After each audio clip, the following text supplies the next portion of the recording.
Elias Rowan had learned that space stations were never truly quiet. Even in the deepest part of the night cycle, there was always a hum in the walls, a distant vibration from engines, or the soft click of systems keeping everyone alive. He lay awake in his assigned room, staring at the pale ceiling, thinking about how strange his life had become. Only 3 years ago, he had been a systems engineer on Earth, working long hours and worrying about rent and weather forecasts. Now he was a human envoy aboard Halcyon Station, a massive diplomatic structure shared by dozens of alien species. Every hallway held creatures that would have been called impossible in old science fiction stories. Every conversation felt like walking across thin ice. Elias turned onto his side and checked the time display hovering near the wall. It was late, too late for meetings, inspections, or official visits. That was why the soft chime at his door made his muscles tense. No one came to human quarters unannounced. Not unless something had gone very wrong. The chime sounded again, polite but firm. Elias stood, pulled on his standard station jacket, and moved toward the door. His mind raced through possible reasons. A system failure, a medical alert, security. "Who is it?" he asked, keeping his voice steady. There was a brief pause, then a calm, unfamiliar voice answered through the door translator. "Ambassador Kareth of the Velari Combine, I request entry." Elias frowned. Kareth was scheduled to arrive the next day under full diplomatic protocol with observers and security teams. Not alone, not in the middle of the night. Still, refusing an ambassador at his door could start an incident of its own. He tapped the control panel. The door slid open with a soft hiss. She walked in without hesitation. Kareth was taller than Elias by a small margin, her posture straight and balanced. Her species had a vaguely humanoid shape, but with smooth, pale skin that reflected light like polished stone. Her eyes were dark and wide, and her movements were precise, almost measured. Around her body were layered coverings, what humans called clothes for simplicity, though they were far more advanced than fabric. She looked directly at Elias. Then, without saying a word, she reached up and removed the first layer. Elias froze. His heart jumped, not from attraction but from shock and confusion. No alien had ever undressed in front of a human. Cultural boundaries were strict on the station, enforced to avoid misunderstandings that could turn deadly. Before he could speak, Kareth removed another layer, and another. The coverings folded in on themselves and fell gently to the floor, revealing a slimmer inner form, still clearly alien, still calm. Elias took a step back. "Ambassador, I think there's been a mistake," he said quickly. "If this is some kind of cultural signal I'm not aware of." She smiled. It was not playful, it was not inviting. It was controlled, deliberate, and strangely serious. "I am aware of your discomfort," Kareth said. "Please remain calm." Elias' mind struggled to keep up. His training screamed at him that this situation was dangerous. Not because of what it looked like, but because of what it meant. Those coverings were not decorative. They were environmental suppressors. Every non-human species on Halcyon Station wore some form of protection. The station atmosphere, gravity, radiation levels, and microbial presence were all tuned to a careful balance. Humans called it normal. Most other species called it extreme. Elias stared at Kareth, realizing what she had done. "You've disabled your protection," he said slowly. "Yes, that environment can kill you." Kareth's smile did not fade. "That is why I am here." Elias moved toward the emergency panel on the wall. "I need to call medical and security, right now." "No," she said sharply, raising one hand. "If you do, this demonstration will fail." "Demonstration?" Elias stopped but kept his hand close to the panel. "Ambassador, you're putting your life at risk." Kareth took a slow breath. Elias noticed a faint tremor run through her shoulders. She was already feeling the strain. "My species has studied humanity for many of your years," she said, from a distance, quietly. Elias felt a chill that had nothing to do with temperature. Studied us how? We observed your broadcasts, your wars, your disasters, your recovery efforts, your biology. Another tremor, this one stronger. Kareth continued, her voice steady through effort. You evolved on a world with unstable climates, intense gravity, aggressive microorganisms, and frequent natural catastrophes. Conditions that would be classified as lethal to most sentient life. Elias swallowed. Earth isn't that bad. Her eyes focused on him with sharp intensity. That belief is exactly why you are dangerous. Elias felt a mix of offense and unease. Dangerous? Kareth nodded. Humans do not see their environment as hostile because they adapted to it. You breathe an atmosphere that corrodes our internal structures. You walk under gravity that damages our skeletal forms. You coexist with bacteria that would overwhelm our immune systems in hours. She took another slow breath. A thin sheen of moisture appeared on her skin. Elias realized she was sweating, or the Velari equivalent. You came into my room to prove this, he asked quietly. Yes. By almost killing yourself. Kareth's smile softened just slightly. Risk gives truth weight. Elias looked at her fallen suppressors, then back at her.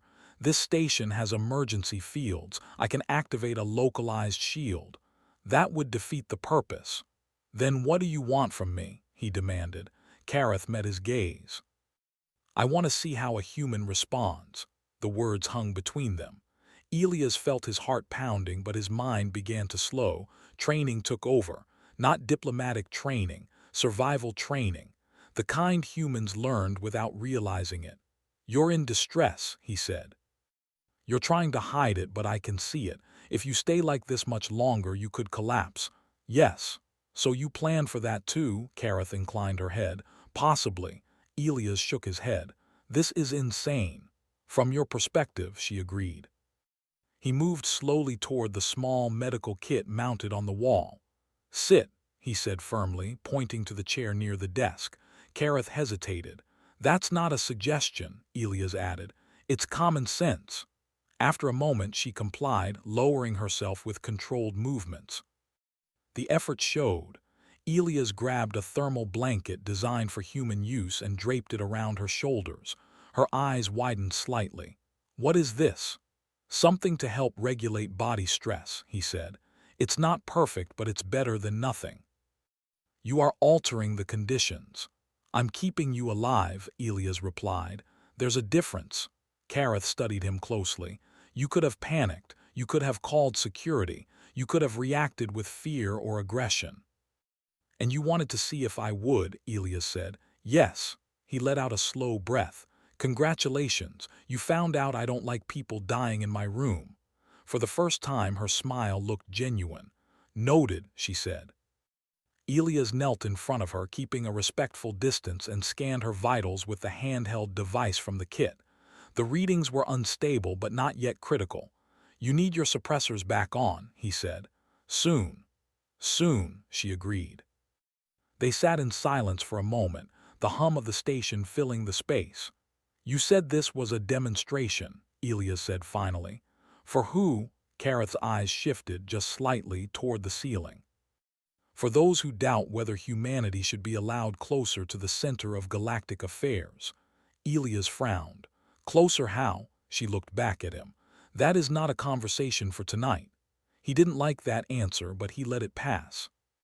Ambassador, he said, if your people think humans are dangerous, walking into our living space unprotected isn't going to calm anyone down. Her smile returned, quiet and thoughtful. On the contrary, it may do exactly that. Elias helped her stand and handed her the folded suppressors. She put them back on with care, relief visible in the way her posture eased once the systems activated. When she was fully protected again, she looked more composed, more distant. I appreciate your response, Elias Rowan, Kareth said. It was informative. You scared the life out of me, he replied. That's informative too, she nodded. We will speak again, soon. Without another word, she turned and left, the door sliding shut behind her.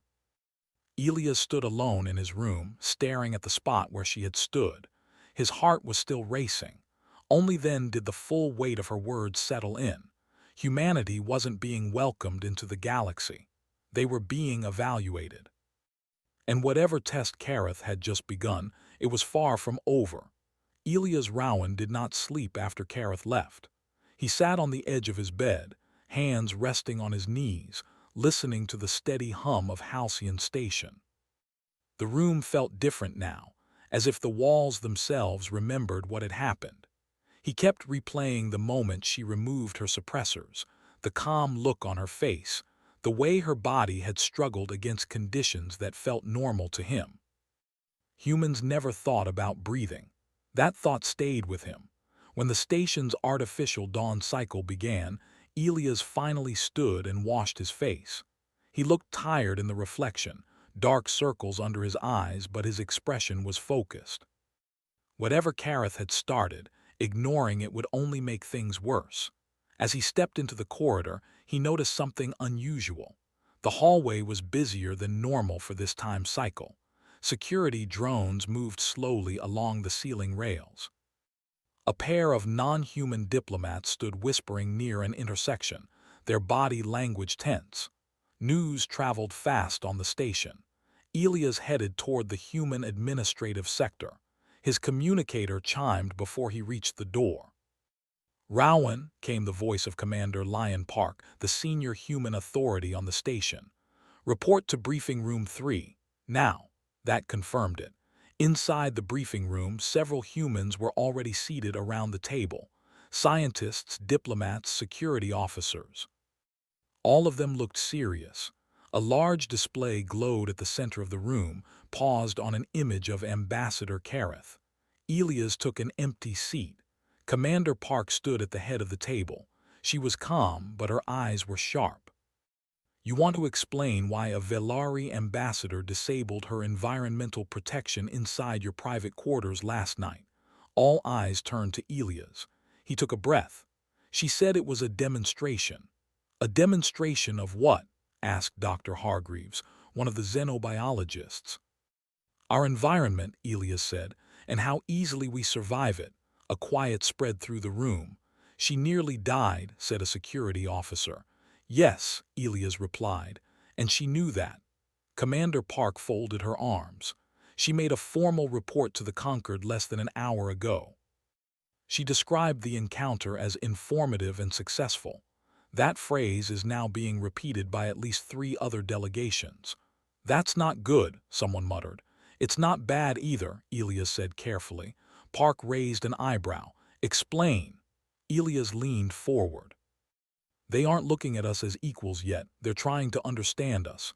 Kareth wasn't testing rules. She was testing reactions, fear, aggression, exploitation." "And?" Park asked. "And I think she was surprised," Elias said. "Not by our strength, by our restraint." Doctor Hargreaves tapped the table. "We've known for years that human baseline conditions are extreme by galactic standards. But this is the first time an ambassador willingly exposed themselves to it." "Which means," Park said slowly, "that whatever discussion is happening above our level just became serious." The display shifted. New data scrolled across the screen. Internal station reports, diplomatic messages, movement alerts. "The Velari Combine has requested expanded access to human environmental zones," Park continued. "Labs, habitats, training facilities." Elias frowned. "They want to walk where we walk." "They want to observe," Park corrected, "and maybe more than observe." The meeting ended with no clear answers, only instructions. Elias was to remain available. No unscheduled contact. No media statements. As he left the room, his communicator chimed again. This time it was Kareth. "I request your presence," her message read. "Public space. Observation Gallery 6. Elias paused in the corridor, then responded. "On my way." Observation Gallery 6 overlooked one of the station's internal agricultural zones. Human-grown plants filled the space, green and alive, maintained under Earth-standard gravity and atmosphere. Most non-humans viewed it from behind shields. Kareth stood near the barrier, fully protected again, her posture relaxed. Several other aliens were present, watching the plants with interest and caution. "You chose a busy place," Elias said as he approached. "Yes," Kareth replied. "Transparency reduces fear." Elias stood beside her, looking out over the greenery. "You caused a stir. That was inevitable. You could have told us what you were doing." Kareth turned her head slightly. "Would you have allowed it?" Elias didn't answer. She continued, "Your leadership is careful, cautious. That is wise, but the conquered does not move based on permission alone. It moves on proof." "Proof of what?" Elias asked. "That humanity is predictable," she said. Elias laughed once quietly. "We're really not. That is precisely the concern." They watched as a human technician moved through the fields below, adjusting equipment with bare hands, breathing freely. "To us," Kareth said, "this environment is an endurance trial. To you, it is comfort." "You think that makes us dangerous," Elias said. "I think it makes you underestimated," she corrected. A group of alien observers approached, their forms varied and unfamiliar. Elias recognized some of them as mid-level representatives, not ambassadors but close enough to matter. Kareth turned slightly to face them. "This is Elias Rowan, one of many humans who maintain this station." One of the aliens spoke through a translator. "Is it true that your species does not require protection here?" Elias nodded. "This is normal for us." The alien's posture shifted. "And you experience no harm?" "None," Elias said. "Long-term exposure actually improves our health." A low murmur spread through the group. Another alien asked, "Then why do humans not dominate the station?" Elias blinked. "Because we agreed not to." That answer caused more reaction than he expected. Kareth watched him closely. "You see," she said to the group, "strength restrained by choice. This is what confuses us." The observers eventually moved on, their conversations intense. "You're making us a subject of fascination," Elias said quietly. Kareth nodded. "Better fascination than fear." "That line is thin." "Yes," she agreed. "Which is why this continues carefully." They walked along the gallery edge. "The conquered is considering a deeper evaluation," Kareth said, "one that cannot be done at a distance." Elias stopped. "What kind of evaluation?" "Shared conditions," she replied. "Shared risk." Elias felt a familiar tightening in his chest. "You want non-humans operating in human environments?" "Yes. And when someone gets hurt, then we will learn," Kareth said, "as you did across your history." Elias looked at her. "People died learning that." "So did Velari," she said calmly. "Growth has a cost." Silence stretched between them. "Why me?" Elias asked finally.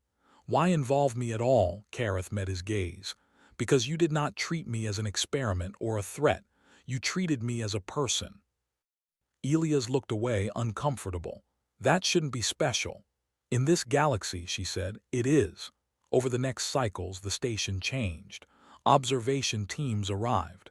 Non-human scientists requested access to human labs. Training rooms were adapted. Emergency protocols were rewritten. Humans found themselves being watched in ways they never had before, not for what they built, but for how they endured. Elias spent long hours explaining simple things: why humans exercised, why they used controlled stress to become stronger, why they laughed under pressure. Some listeners were fascinated, others were disturbed. One Velari researcher collapsed during a brief exposure test. Medical teams responded instantly. The researcher survived, shaken but alive. The incident sparked heated debate across the station. Elias stood in a corridor afterward, watching medics move past. Kareth joined him. "That was not your fault." "I know," Elias said, "but it feels like it." She studied him. "You carry responsibility easily." "We have practice," he replied. She considered that. Later, alone in his room, Elias reviewed the latest reports. Words like resilience, tolerance, adaptability appeared again and again. So did another word: unintentional. Humanity had not set out to become something the galaxy feared or admired. They had simply survived their world and kept going. His communicator chimed one last time that cycle, a message from Commander Park. Prepare yourself. The Concord has approved Phase 2. And Elias, this time they're watching all of us. Elias leaned back, staring at the ceiling. Part 1 had been a test. Part 2 was observation. And he had the growing feeling that soon, humanity would have to decide whether to step forward or step away from a door they had never known existed. The station felt heavier during Phase 2. Elias Rowan noticed it the moment he stepped out of his room. The lights were the same, the air unchanged, but the mood had shifted. Conversations stopped when humans walked by. Alien observers watched more openly now, their interest no longer hidden behind polite distance. Humanity was no longer just present. They were being measured. Elias made his way toward the central transit ring. His schedule was full again.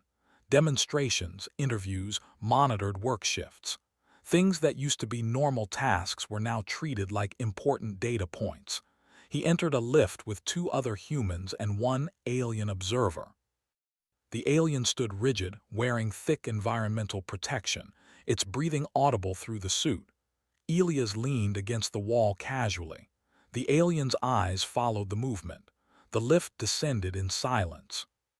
On the agricultural level, a mixed-species observation team waited behind a transparent barrier. Inside the human zone, technicians worked as usual. They carried heavy equipment, climbed ladders, laughed at small jokes. None of it was staged. That was the point. Elias joined a small group of researchers. Kareth stood among them, fully protected, her posture calm. The subject of today's observation, one researcher announced, is prolonged exertion under human baseline conditions. Elias frowned slightly. That sounds more serious than it needs to be. Kareth glanced at him. It is serious, but necessary. A Velari volunteer stepped forward. Their suit was reinforced, thicker than Kareth's had been that night in Elias' room. Even so, medical drones hovered close. The volunteer entered the human zone. At first, nothing happened. Then came the subtle signs, slower movements, increased breathing, slight tremors. Meanwhile, a human technician lifted a heavy crate nearby without comment. The comparison was impossible to ignore. After 12 minutes, the Velari volunteer collapsed. Medical teams rushed in, pulling them back across the barrier. Silence filled the gallery. They survived, a medic reported moments later, but they reached their limit. Kareth closed her eyes briefly. Elias looked away, jaw tight. You didn't need to push them that far. They volunteered, Kareth said, knowing the risk. Knowing isn't the same as understanding, Elias replied. Kareth met his gaze. That is true for all of us. The observation ended, but the tension did not. Later that cycle, Elias was summoned to a closed discussion chamber. Inside were human leaders, Kareth, and several high-ranking Concord representatives. This was new. The room sealed, privacy fields activated. One of the Concord members spoke. Human Elias Rowan, you are not a commander nor a scientist of highest rank. Why do you think you were included? Elias chose his words carefully. Because I'm average. That caused a stir. Explain, another voice demanded. I'm not the strongest human or the smartest. I don't represent our limits, Elias said. I represent our normal. Kareth watched him closely. That, Elias continued, is what you're really studying, not what humanity can do at its best, but what we do every day without thinking. Silence followed. One Concord member leaned forward. Your species evolved under constant stress. Why did it not destroy you? Elias thought of Earth, storms, quakes, wars, long nights and longer recoveries. Because we adapted, he said simply, and when we couldn't adapt fast enough, we helped each other. Another Concord voice spoke, quieter. That cooperation is unusual. Elias shrugged. It's survival. Kareth finally spoke. This is why Phase 2 cannot remain passive. The room focused on her. We have observed humanity under stress. Now we must observe humanity under responsibility. Elias felt his stomach tighten. What does that mean? It means, Kareth said, we place something at risk under human care, something not human. Commander Park stiffened. You're talking about trust exercises. Yes, Kareth replied, with consequences. A conquered representative added, if humans fail, the evaluation ends. And if we succeed, Elias asked. Kareth looked at him. Then the galaxy changes. The decision was made quickly after that. Too quickly. Within cycles, a plan formed. A remote station module, old but functional, would be placed entirely under human operation. Life support, gravity control, emergency response. Inside it would be a mixed species research group. If humans treated the environment as they always had, without consideration, people could be hurt. If they overcompensated, the station would fail. Balance was the test. The day the module was transferred, Elias stood at the control console. His hands moved confidently, years of training guiding him. Kareth watched from behind the observation field. Are you nervous? She asked. Elias nodded. Yes. That is acceptable. Good, he said, because if I wasn't, I'd be worried. The module powered up. Gravity stabilized. Air cycled. Inside, the mixed team moved carefully. At first there were problems, temperature complaints, fatigue, confusion over human procedures that assumed endurance others did not have. Elias adjusted protocols, slowed work cycles, added rest periods. Increased communication. Humans adapted not to dominate but to include. One alien researcher stumbled. A human caught them without thinking. That moment was recorded, shared, discussed. Hours turned into days. The module did not fail. No one was injured. Productivity remained steady. Kareth stood with the conquered representatives watching the data scroll. They changed their behavior, one noted, but not their environment. They did not weaken themselves, another said. They strengthened the system. Kareth's expression was unreadable. On the third day, an unexpected solar flare hit the station. Systems fluctuated. Alarms sounded. In the module, gravity dropped for 2 seconds. Chaos could have followed. Instead, humans moved instantly.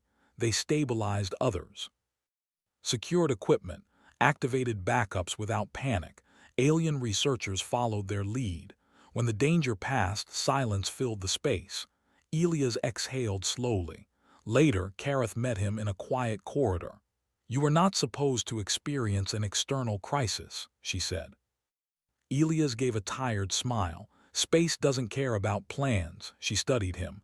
You responded faster than our projections. We practice, Elias said. We call them drills. Worst-case thinking keeps people alive. Kareth looked thoughtful. You prepare for disaster as if it is inevitable. Because it usually is, Elias replied. The trick is not letting it end you. That night, the conquered convened without humans present, but their decision reached Elias anyway. Phase 3 was approved. Humanity was no longer being tested for containment. They were being evaluated for leadership. Elias sat alone in his room, staring at the wall display showing Earth from orbit. For the first time, he felt something close to fear, not of failure, but of success. Because if humanity stepped into that role, there would be no going back, and the galaxy would never see humans as just another species again. The approval of Phase 3 did not come with celebration. There were no announcements, no banners, no public statements. On Halcyon Station, important decisions were often quiet ones. Elias Rowan learned about it the same way he had learned about most things lately, through a short message on his communicator and the sudden change in how people looked at him. They no longer looked curious. They looked careful. When Elias stepped into the main transit hall that cycle, conversations lowered. Alien delegates watched him with open focus now, no longer pretending not to stare. Even some humans walked differently, straighter, as if they felt the weight settling on their shoulders. Leadership was not a title yet, but it was a direction. Commander Park called an immediate closed meeting. The room was smaller this time, more secure. Only a handful of humans were present, along with Kareth and 2 conquered representatives. We need to be clear, Park said. Phase 3 means responsibility beyond observation. If we accept this path, we don't get to step away when it becomes uncomfortable. Kareth inclined her head. That is understood. Elias sat quietly listening. A conquered representative spoke. Your species has demonstrated endurance, restraint, and adaptability. These traits are rare in combination. Rare doesn't mean suited for leadership, Park replied. No, the representative agreed, but necessary. Kareth turned to Elias. Phase 3 will test not your strength but your judgment. Elias looked up. How? There is a border region, she said. Unstable, disputed. Several species operate there, each under different environmental requirements. Conflicts arise not from malice but from incompatibility. Elias frowned. You want humans involved in conflict mediation? Yes, Kareth replied, under conditions that favor no one. Park stiffened. That's dangerous. Kareth met her gaze. Leadership always is. The plan unfolded over the next few cycles. A joint task group would be sent to a remote outpost near the disputed region.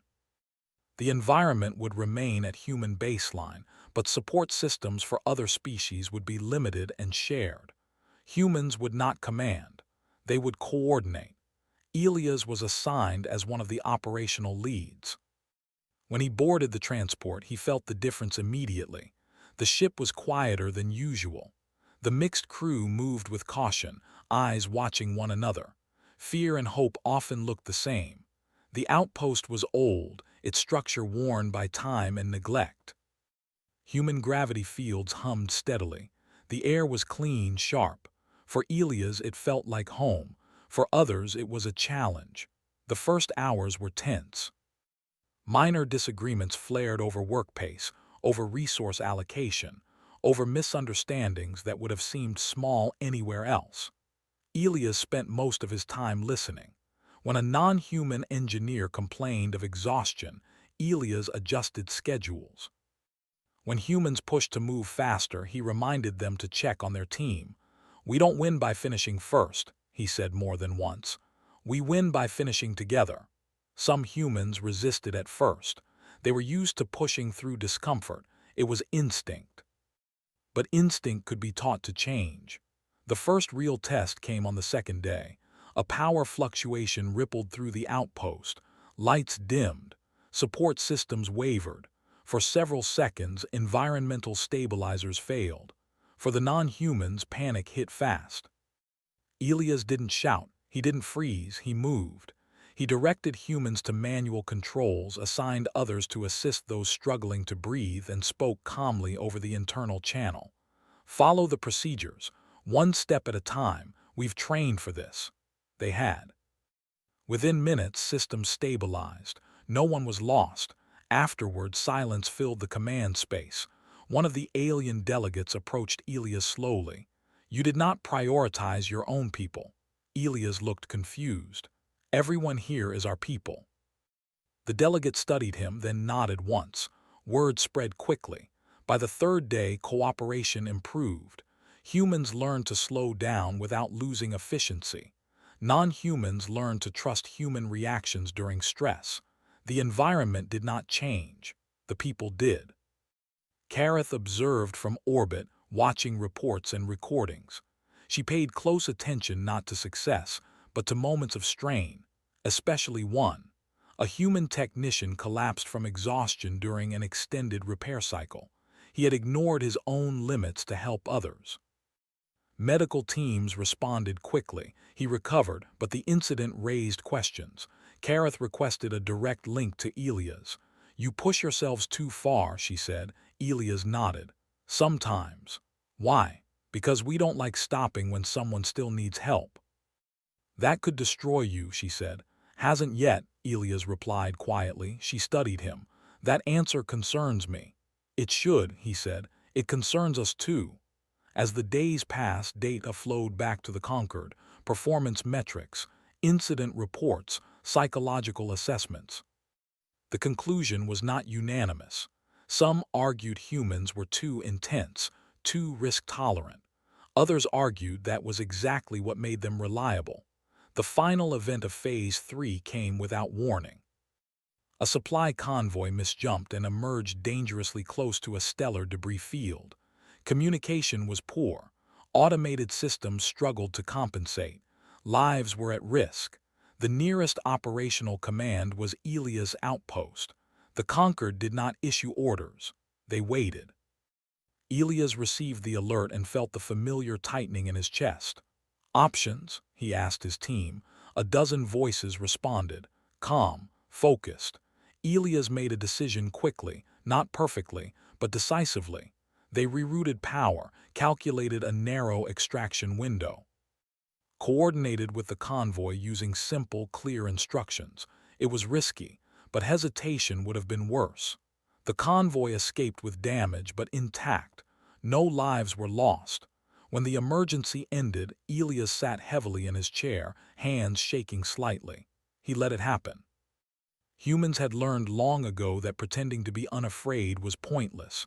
Kareth watched the final reports in silence. Later, she stood before the Conquered Council.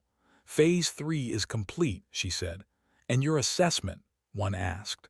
Kareth paused. Humanity does not seek control, she said. But when responsibility falls to them, they do not step away. They adapt, include, and endure. Another voice spoke. And the risks? They are real, Kareth admitted. Humans will push themselves beyond safe limits. Then why trust them? Kareth's gaze hardened. Because they know the cost and choose to act anyway. The council deliberated long into the cycle. When the decision was made, Kareth requested one final meeting with Elias. They stood together in a quiet section of the station, the stars visible beyond the transparent hull. You are close to something irreversible, she said. Elias nodded. We know. Are you ready? He thought of Earth. Of storms and cities and quiet acts of courage no one recorded. We've been ready longer than we realized, he said. Kareth smiled, slow and respectful. Then Phase 4 will not be about testing, she said. It will be about acceptance. Elias watched the stars drift past, feeling the weight of what was coming. Humanity was no longer being asked if it could survive the galaxy. The galaxy was asking if it could trust humanity to help hold it together. The announcement came quietly, but its meaning spread fast. The Conquered did not call it an invitation. They called it a recognition. Humanity was no longer classified as a developing participant. They were granted provisional access to the inner ring, the level where long-term decisions were shaped. No species had entered it without centuries of careful preparation. Humans had done it without meaning to. Elias Rowan stood in the observation hall when the message reached him. He read it twice to be sure. Around him, the station continued as normal. Lights glowed. Ships moved. Life went on, yet everything had changed. Kareth joined him moments later. She stood beside him, looking out at the stars. You have been accepted, she said. Elias let out a slow breath. That's one way to put it. Another would be no turning back. The first inner ring session took place aboard a neutral platform far from Halcyon Station. Elias was not the only human present, but he was one of the few who had been involved from the beginning. That made him valuable. And watched.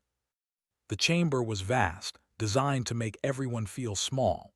Representatives floated, stood, or rested according to their species' needs. The environment was carefully balanced, still closest to human baseline. That alone sent a message. The session opened with discussion, not ceremony. Issues long delayed were raised again.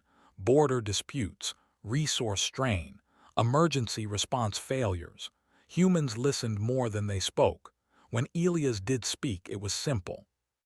Where people suffer because systems don't work together, we fix the systems, he said. Not the people. Some delegates resisted. Old habits were strong. Others leaned forward, curious. What gives your species the right to advise us? One asked. Elias answered honestly. Nothing, we're not here to rule. We're here because you asked us to help. The room fell quiet. That response mattered more than any show of strength. Over the next cycles, humans were given tasks, not power, coordination roles, emergency planning, mediation support. Places where failure would be visible. They succeeded often enough. And when they failed, they admitted it, adjusted, and moved forward. That unsettled many. Power in the galaxy was usually defended. Humans treated it like responsibility. Back on Halcyon Station, Kareth prepared for departure. Her assignment was complete. Elias met her one last time in his quarters, the same room where everything had begun. "You chose that night carefully," he said. "Yes," she replied. "You could have died," she nodded. "Yes." "Why take that risk?" Kareth looked around the room. "Because no data replaces presence. I needed to know how humans act when consequences are immediate." "And?" Elias asked, her expression softened. "You act. Not perfectly, not always safely, but decisively." She removed her suppressors again, but this time only partially within safe margins. She smiled, smaller and quieter than before. "This smile," she said, "is respect." Elias felt the weight of that word. "What happens now?" he asked. "Now," Kareth said, "the galaxy adjusts." She left soon after. Life did not become easier for humans. If anything, it became harder. They were called when systems failed, when disasters struck, when talks collapsed and someone needed to step in without fear of being disliked. Humans argued among themselves. They made mistakes. They pushed too hard, sometimes forgetting their own limits, but they kept showing up. Years later, Elias stood on a platform overlooking a rebuilt outpost, once disputed, now shared. Children of multiple species played under gravity fields tuned slightly lower than Earth's but close enough. He was older now, tired in a way that felt earned. A young human officer stood beside him. "Did you ever expect this?" she asked. Elias thought back to that night.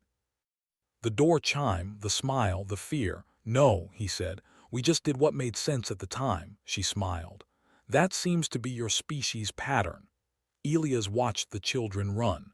Humans had not conquered the galaxy, they had survived it. And in doing so, they had taught it something simple and difficult at the same time. Strength was not about how much you could endure alone. It was about how much you were willing to carry together. The stars beyond the station burned cold and distant. Humanity did not bend them. But they learned how to stand among them. And for the first time, the galaxy did not look at humans and ask how dangerous they were. It asked something else. How much could be built, now that humans were here to help hold it steady?